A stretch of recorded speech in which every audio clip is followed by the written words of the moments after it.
Magandang umaga sa inyo mga kapatid. Meron tayong gagawing rider. Ayan o, maingay. Nalagitik. Gagawin natin dito, papalitan natin ng roller guide, timing chain, saka nito. Maingay kasi siya eh.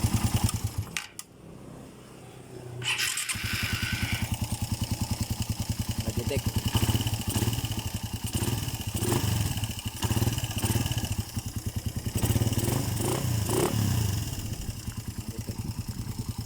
Okay, ito binasalan ko na para baka dito lang, hindi talaga.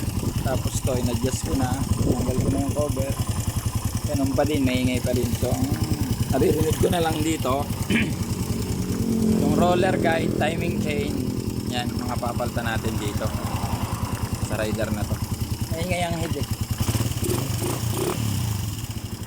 Kabibiyak lang daw nito, pero ganun na bumalik na naman yung ingay. So nandito lang yung sakit sa ibabaw. Tignan natin dito, no? Abangan nyo yung video ko pag natapos ko tong rider na to. Ang papalitan natin, roller guide, tensioner, at saka yung timing chain. Yun ang papalitan natin dito. Sa regime naman, depende na lang kung manghihingi ng regime to o kaya ng tappet shim.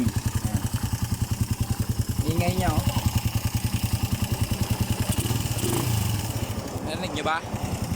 Ingay talaga, sobra.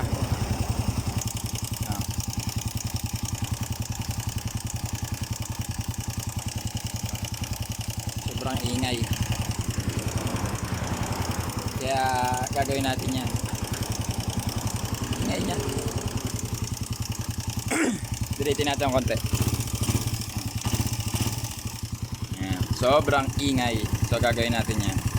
Yan dito na lang mga kapatid. Babaklasin ko lang to.